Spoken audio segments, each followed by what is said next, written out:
Devdas et Paro sont des amis d'enfance. Ils s'aiment et ne peuvent vivre l'un sans l'autre. Ta famille étant très nombreuse, tu as pu ne pas le remarquer. Mais ils ont du désir l'un pour l'autre, je le sais. Alors ma sœur, ne t'oppose pas à cette union. Et si cela veut dire qu'il faut qu'on cesse de se voir, j'y consens. Si une eau est croupie, peu importe dans quel seau elle a été puisée. Car vois-tu, bien que tu aies cessé d'exercer tes talents, tu restes une danseuse. En tant que propriétaire, on mange du poisson sans doute, mais on évite d'avaler les arêtes. Vous n'êtes que des voisins et de rang inférieur. Et puis tu es d'une famille de comédiens, et même si on oubliait l'infériorité du rang, tu as pensé à ta réputation? Je te préviens, n'essaie pas de nous refiler ta mauvaise pièce, Soumitra. Allons, chère mère, ne vous énervez pas, je vous en prie. Devdas, on pourra toujours le raisonner, d'accord? Quant à Paro, il me semble que si elle ne maîtrise pas ses pulsions, il faut l'envoyer à Devdas. Je ne pense pas que l'honneur de notre caste en souffre. Quel manque de tenue de la part de l'épouse d'un propriétaire! Tu n'as pas à intervenir quand tes aînés sont en train de parler. Soumitra! La paix! Tes paroles dépassent les limites de ce que mon honneur peut endurer. Tu étais comme ma sœur jusqu'ici. Désormais, tu ne seras plus que Kaushalya. Et pourtant, Kaushalya, toi aussi, tu avais chanté quand ma fille est née, tu te souviens? Vous vous souvenez, grand-mère? Elle m'a arraché Paro des bras en disant « C'est ma fille, Soumitra ». Et moi, je lui avais répondu oui en riant. À l'époque, je ne me doutais en rien que même cette dame d'une grande maison, de grands propriétaires, avait si peu de cœur qu'elle prenait soin de compter les goyaves volés dans son jardin. Dis-moi voir, t'as tenu une comptabilité? Combien Paro en a-t-elle volé? Combien? Elle a volé des goyaves.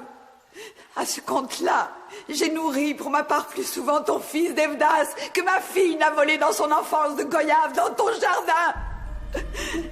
Ma fille, une voleuse de rang inférieur. Oui, nous vendons nos filles. Oui, ça fait partie de nos usages. Mais vous aussi, vous faites des affaires, Kaushalya. Nous, nos filles, nous les donnons ouvertement contre de l'argent. Vous, c'est la fille et la dot que vous prenez.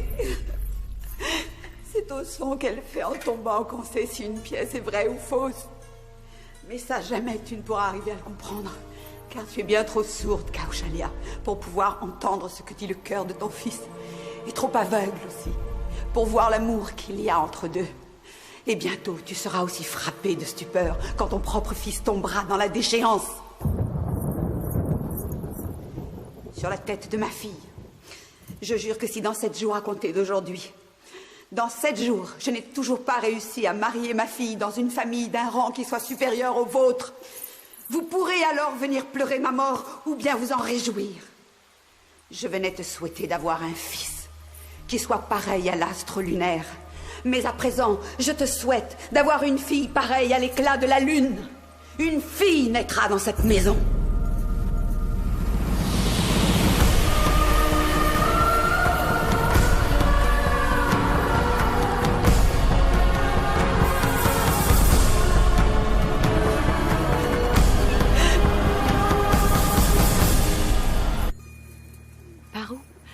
J'ai entendu dire que ta mère avait arrangé ton mariage dans une famille très riche. Tu connais le nom de ton futur mari? Devdas. Tu crois qu'après tout ce qui s'est passé, Devdas va quand même t'épouser? Je lui demanderai s'il le faut. Ta mère a déjà demandé à sa famille. Ça ne te suffit pas? Elle s'est fait insulter en plus. Ce n'est pas Devdas qui l'a insulté. Tu comptes aller lui demander de t'épouser? Tu oserais lui demander? Il n'y a aucune honte à demander ce qui te revient. Tu te mets du vermillon comme toutes les femmes mariées. Pourtant, tu ignores ce que représente un mari.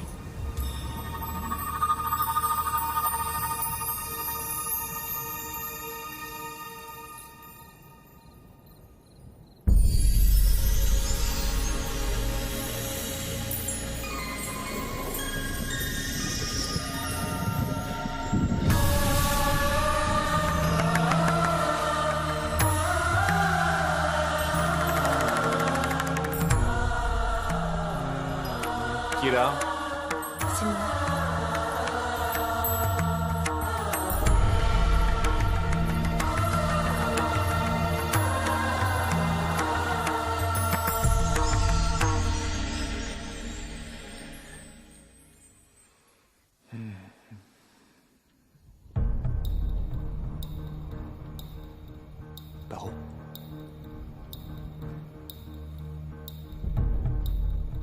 Est-ce que ça va? Sortir ainsi en pleine nuit. T'as pas eu peur? Maintenant, je n'ai plus peur de personne ni de rien. Même pas de la calomnie? Non. Quand je suis auprès de toi, je ne crains pas non plus qu'on me calomnie. Et pourquoi venir à cette heure? Pourquoi un fleuve se jette-t-il dans la mer? Et le tournesol se tourne-t-il vers le soleil? Et cette Paro, pourquoi, malgré sa fierté et l'honneur de sa famille, s'aventure-t-elle dehors en pleine nuit? Et pourquoi vient-elle se réfugier au pied de son Dev? À toutes ces questions, il n'y a qu'une réponse, Dev. Peut-être qu'il n'y a qu'une réponse. Mais il y a trop de questions. Tant qu'on est unis, il n'y a pas de questions. C'est justement ce qu'ils ne veulent pas.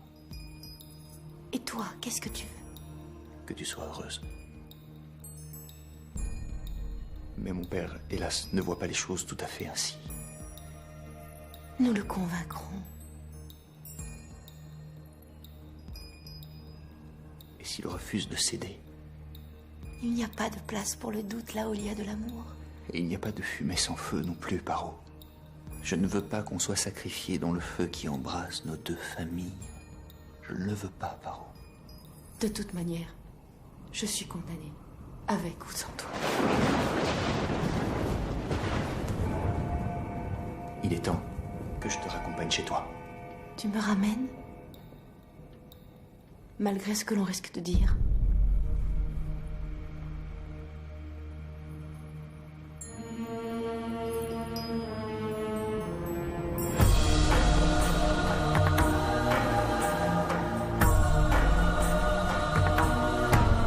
Même un chien ne revient pas une deuxième fois vers la main qui l'a frappé. Ce que tu n'as pu obtenir le jour, tu tentes de l'avoir à la faveur de la nuit. Pourquoi ta mère et toi, vous n'ouvrez donc pas un bordel?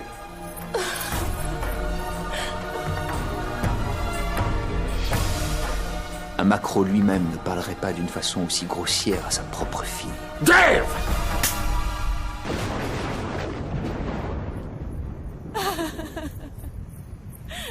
Paro.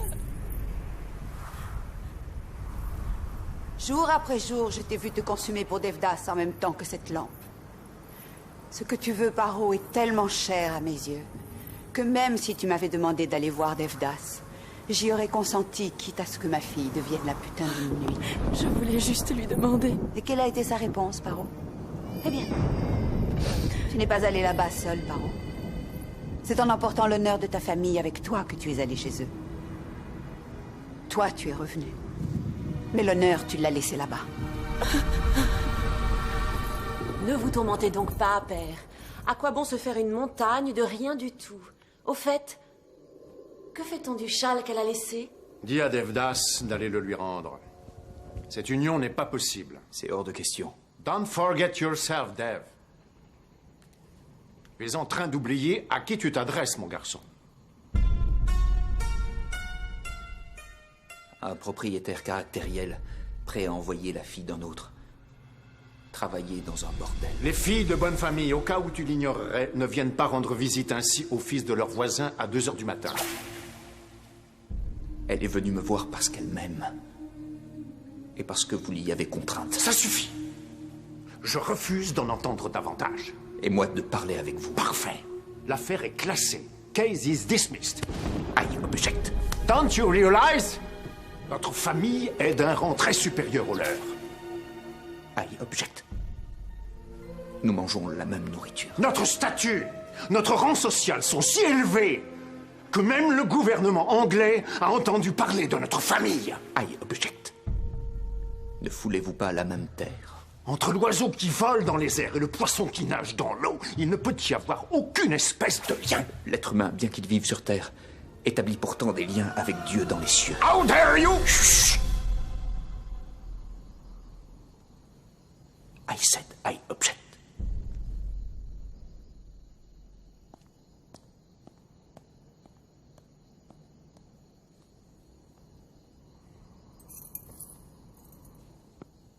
Attends, Deb. Attends, ne pars pas, Deb. Tout va s'arranger. Je vais parler à Père, Deb.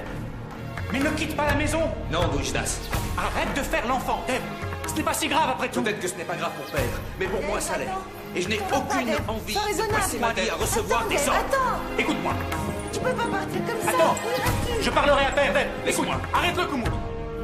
Dave, s'il te plaît. Non, Attends. Dave, vous n'irez nulle part. Madame est en train de parler à votre père. Tout va s'arranger. Non, Dharamda, mieux vaut laisser passer la tempête. Si je reste, ça va faire beaucoup de dégâts. Non, attendez, Dave. Madame, Dave s'en va. Dave s'en va, Paro. Voici venue pour vous l'heure de vérité. Tu vas voir maintenant s'il se préoccupe plus de sa famille ou de celle qu'il aime, et s'il va t'emmener avec lui ou s'en aller sans toi. Et s'il t'abandonne, ma fille, tu devras suivre mes ordres.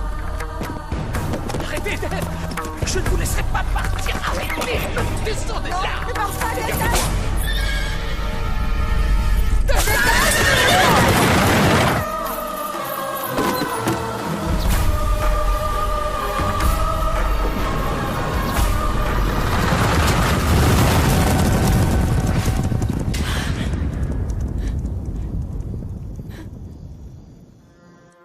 Paro, cette nuit-là, c'était comme si je n'avais plus la force de penser.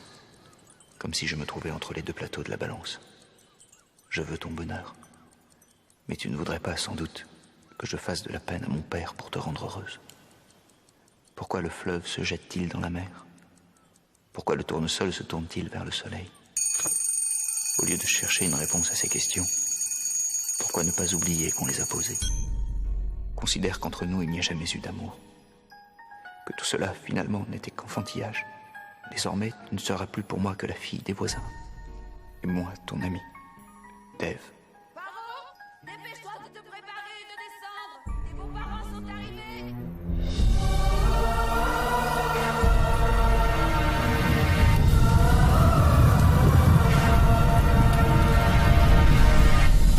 Pourquoi m'as-tu mis dans cette état?